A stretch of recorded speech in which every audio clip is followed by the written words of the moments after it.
Previously on The CDCs have come into the spotlight after the last general elections because many Singaporeans are of the view that the salaries of mayors are outrageous, principally because they are not perceived to commensurate with a mayor's roles and functions today.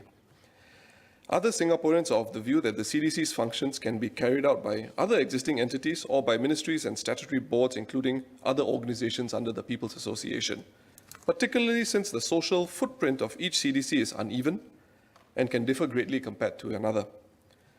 Yet others simply don't know what the CDCs do. Effectively, the need for mayors, full-time mayors, continues to be widely questioned, and it would appear that there is scope for a serious review of the necessity of having full-time mayors today. Mr. Pritam Singh, the Honourable Member of Parliament, Mr. Pritam Singh, asked about the CDC voucher scheme and the role of CDCs and mayors. I'm one of the mayors and representing the mayors now. I wish to speak on the role of CDCs and mayors.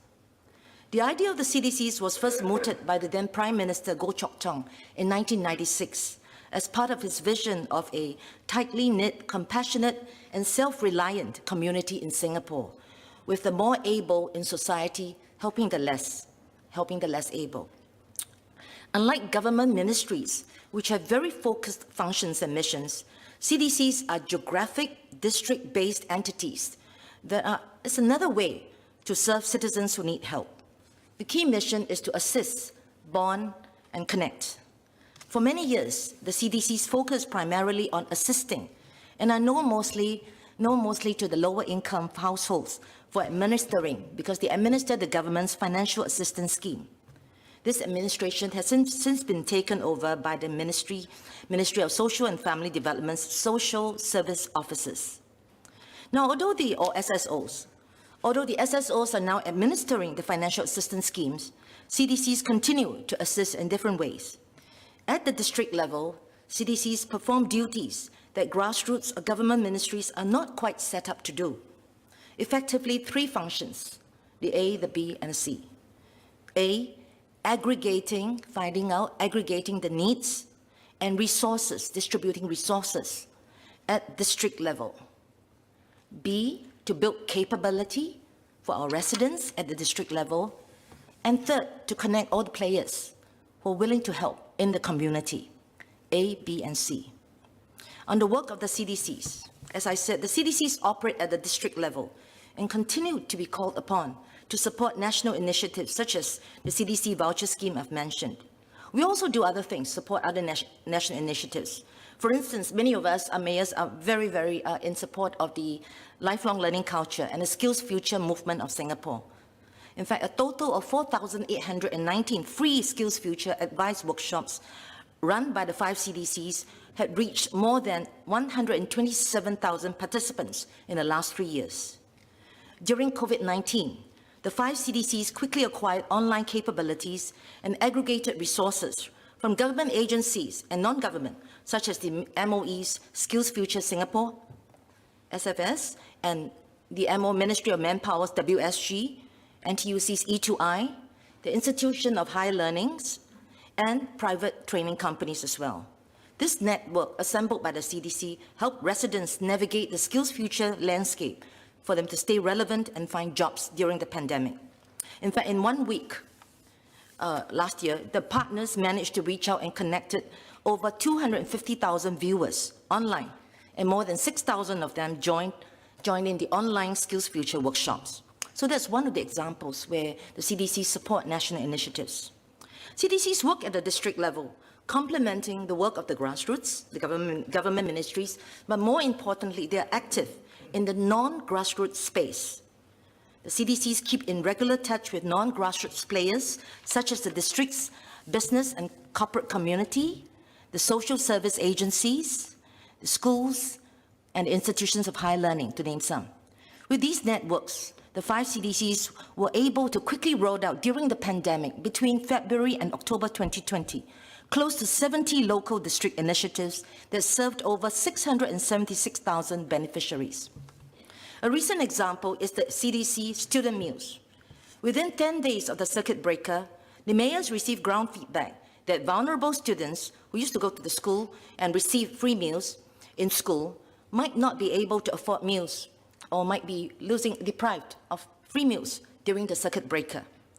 We sprung into action with a lot of help from the community. We garnered support from corporate partner Grab Singapore, raised funds from a philanthropist introduced by a corporate friend, and put in place an initiative to give out e-food vouchers to students in rental flats.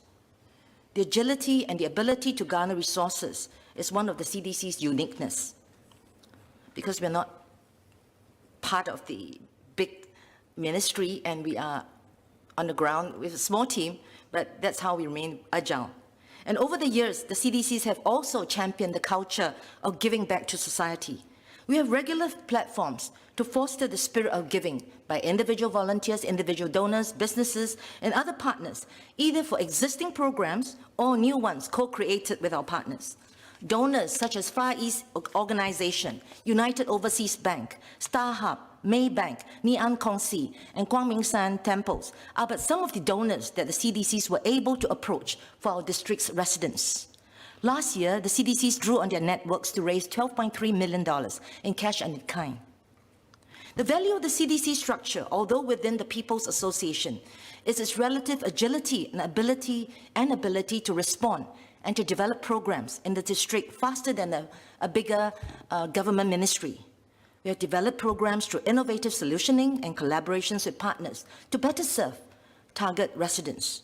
Some of the signature district programs include, let me name just a few on behalf of my fellow mayors, Northwest CDC's Club 100, which has close to 800 regular donors, collectively contributing $1 million a year towards the Northwest Food Aid Program, which benefits low-income households in the 19 divisions.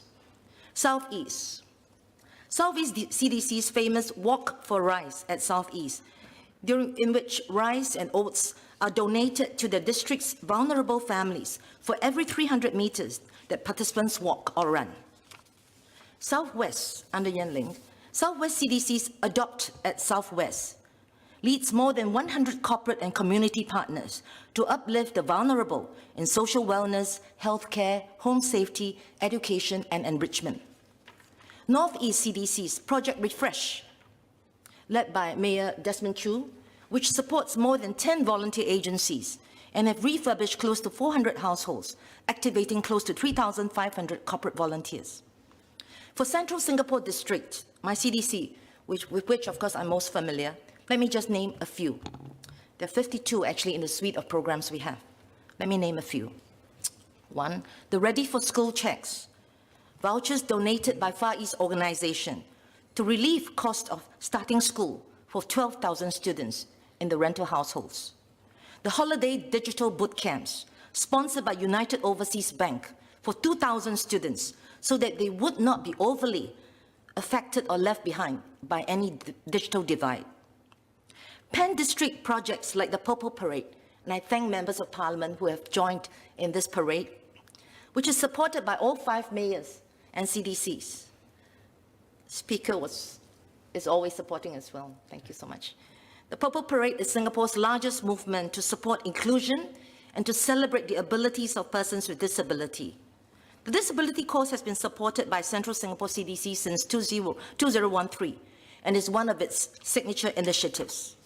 Perhaps still unknown to some, but many of the participants are not people with disabilities. They are people who believe in the cause, and they joined us. The Purple Parade reached out to over 10,000 participants annually and connected over 200 corporate and community partners, multinationals like Apple, HP, and so forth, local state boards like BCA, Building Construction Authority, Land Transport Authority, MSF, MOE, small, medium enterprises, large local enterprises, schools, and more than 40 disability organizations every year. And we have just a small team to work on this. And how we did this was with so many partners. The COVID-19 pandemic did not stop the Purple Parade, and it went online for the first time last year and continued to receive very encouraging support, again made possible by the strong network cultivated by the CDCs over the years. I've been an active volunteer in the disability sector, but I don't think I can pull off the Purple Parade without the support of the CDC and my fellow mayors. I'm not even certain that there will be a purple parade if not for the CDC. So I can take another budget day to share what the CDCs do. Mr. Singh's accusation that the government is trying to find some way for the CDCs to be relevant by asking them to manage the CDC voucher scheme is belittling the CDCs and our partners.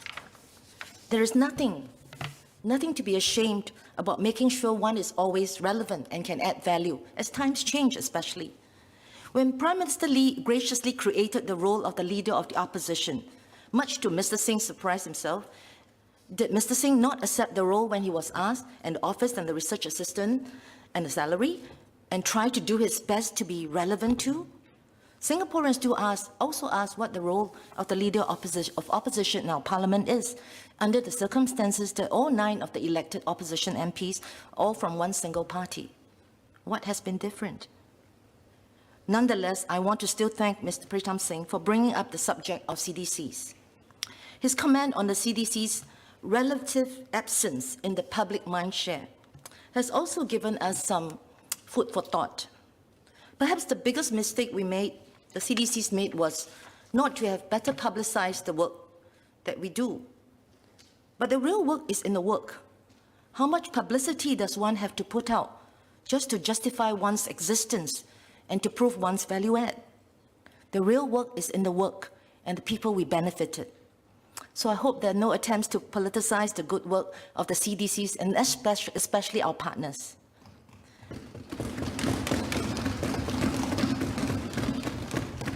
Would Singapore society be worse off or better off without the CDCs? Sir, this is a question that's best answered by the beneficiaries of the work done by the CDC. Sir, I support the budget. I expected a robust response to my speech, and indeed, Ms. Denise Phua's comments are not surprising. Let me start with a very straightforward preamble. When I called for a review of whether mayors should be full-time, this wasn't a personal sort of vendetta against the current mayors or mayors who have been full-time mayors in the CDCs before. Neither was it an indictment against the programs that are run by the CDCs. But having said that, it is helpful for us to take a look back at the evolution of the CDCs. I think Ms. Denise Phua tried to do that, but I don't think she provided a complete picture. And I would attempt to do so. When the CDCs were first formed in 96, 97, the mayors were not full-time, they were part-time. They became full-time appointments, to my understanding, after the elections in 2001. And that's because the trajectory of the government thinking at that time was government programs, Comcare assistance, key fast things which are done by MOE today would go through the CDCs. Selection of where childcare offices or childcare centers would be also came through the CDCs, I beg your pardon. The budget of the CDC was increased, and it's helpful to look at the Hansard in that era. COS 2002, budget of the CDCs was increased from $19 million in 1997 to $153 million in 2001. So you find this evolution of the CDCs, I think, best encapsulated when Minister Vivian Balakrishnan was Minister MCYS, I believe. 2010 or thereabouts, Minister says all government schemes go through the CDCs on the Hansard in Parliament. Is that the case today? A lot of roles have devolved. Comcare is primarily handled by the SSOs. Many other functions are now not in the hands of the CCCs anymore, and concomitantly, the budget of the CDCs has reduced significantly. So I think the question which Member Denise Phua did not answer is it still viable for mayors to be full-time? I'd like to hear her reply to that. I have to say that I'm probably the only full-time mayor And that's, I think, because the Prime Minister feels that I'm running the largest district here, 23 divisions. My fellow mayors are all double hatting or triple hatting sometimes. And so I don't know whether you consider them full-time mayors or not, but I do know that they only get one pay. And so I think that's the current situation. So I don't know whether you consider them full-time or part-time. But I'm probably guilty of being the only full-time mayor, and I take it that that's why I do some national initiative projects as well. Thank you, Ms. Phua. And other mayors, please feel free to speak up. Yes, it'll be helpful to hear from them. I think my question is certainly put out there already. It's for the government now to determine whether the approach that they want to take in terms of whether a mayor should be a full-time or a part-time appointment, given the comments I've made about the scope of responsibility is something that the government wants to take forward. I've made my point, and I think it's now really in the government's hands. I would like to make a point about this issue that Honourable Member Denise Phua made about public mindshare. This has been a problem, in my view, for the longest time. It's not just something recently that has cropped up. I'll quote the Hansard. This is again 2002 COS. Mayor Zainal Abidin Rashid, my predecessor in my constituency of Eunos. He was the mayor of Northeast CDC. And this is his verbatim remarks at that debate. Recently, Radio 93.8 started a series of programs where they interviewed mayors and staff of the CDCs to explain and to talk about the CDCs. To my surprise, most of those who were interviewed by Radio 93.8 claimed that they were not aware of what the CDC was all about, and they did not even know who their mayors were, despite the fact that we have carried out quite a number of activities. Unquote. And of course, it goes on. I think the point here is nobody is questioning the projects that the CDC runs. The question is it ostensibly possible that these projects also could be carried out with charities, some of whom have a huge footprint, not dissimilar to very worthy initiatives that Member Denise Phua herself helms, like Purple Parade. So I think there is a very valid question as to the roles and functions of the CDCs, and beyond the points that I've made in my speech, I thank Member Denise Phua for her clarifications.